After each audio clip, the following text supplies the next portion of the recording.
Good students, chapter number हमारा 6 चल रहा है। इसमें जो मेन टॉपिक्स थे वर्क के बाद एक टॉपिक आ रहा था हमारा एनर्जी का। इसमें आपने काइनेटिक और पोटेंशियल एनर्जी, और उसके बाद लास्ट वाला टॉपिक मैंने पिक किया पावर का, यानी power, rate of doing work is called power. इस चैप्टर के जो न्यूमेरिकल थे वो इन्हीं 4 टॉपिक्स पे बेस करते थे, एक वर्क, काइनेटिक, पोटेंशियल और उसके बाद पावर।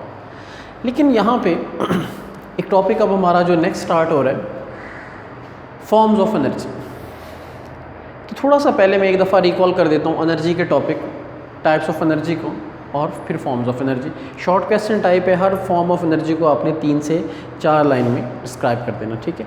ये इंडिविजुअली यानी कि सेपरेटली भी पेपर में पूछा जा सकता है, define sound energy, define light energy, define heat energy.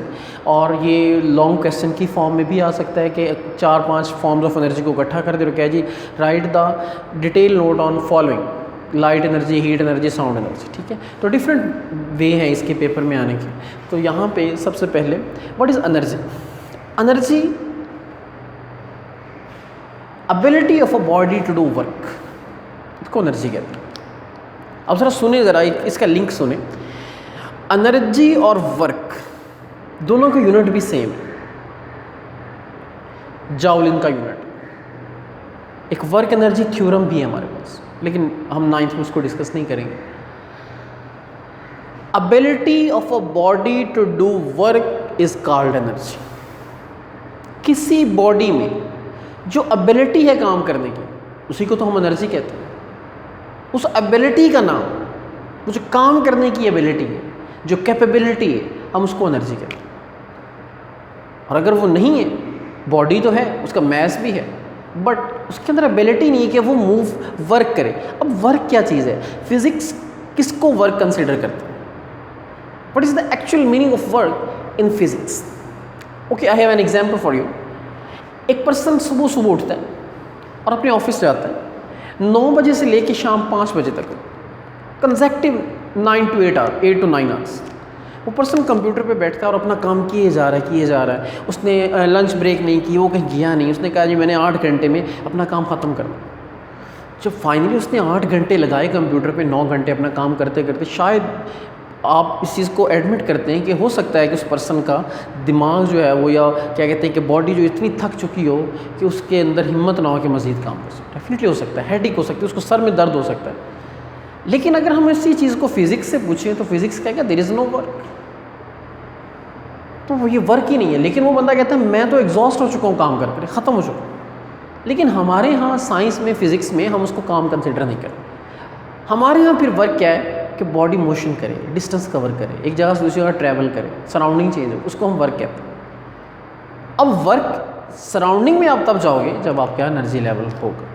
तो यहाँ पे ability of a body to work, capability of a body to work is called energy. हमारे यहाँ 2 वर्ड्स हैं, एक टाइप्स और एक फॉर्म्स।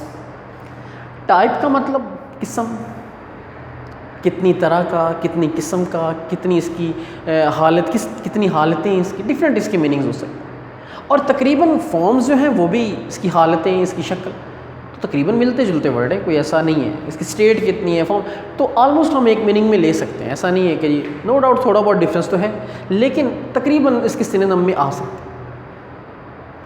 लेकिन यहाँ पे हमारे यहाँ टाइप्स जो हैं वो सिर्फ 2 हैं, kinetic energy and potential energy. If body is moving on the surface of earth from one place to another, the body is using its kinetic energy. If there is a case of height is there, then definitely potential energy will be there. ज़मीन पे है तो kinetic energy, अगर height का case involve हो रहा है तो फिर उसके अंदर पोटेंशियल एनर्जी। यहाँ पे हमारे यहाँ different forms of energy. First of all light energy. हम लाइट एनर्जी में, हमारी बुक में जो लिखा है बहुत माइनर है, 2-3 लाइन्स है, आपने वही करना है। लेकिन मैं 2-3 पॉइंट्स की फॉर्म में आपसे डिस्कस कर रहा हूँ, इस पर सर्च भी कीजिएगा या पढ़ने की कोशिश कीजिएगा। Light, what is light, how does light travel, intensity of light, speed of light, इसकी फ्रीक्वेंसी कितनी है, फलां जो कुछ भी हमारे यहाँ, तो ये light energy. Sound energy, what is the speed of sound, किस तरह ट्रैवल करती है? वेव्स की फॉर्म में। कौन सी वेव्स है? ये लॉन्गिट्यूडनल है या ट्रांसवर्स है? किस तरह की इलेक्ट्रोमैग्नेटिक, मैकेनिक, कौन सी नेचर है साउंड की? इसकी स्पीड कितनी है? क्या ये टेम्परेचर, मतलब बहुत सारे डिफरेंट फैक्टर्स आ जाते हैं। हम इसको साउंड एनर्जी कहते हैं। हीट एनर्जी, फिर उसी तरह हीट कैसे ट्रैवल करती है? हीट के mode of transfer of heat कितने ज़रियों से हीट ट्रैवल करती है?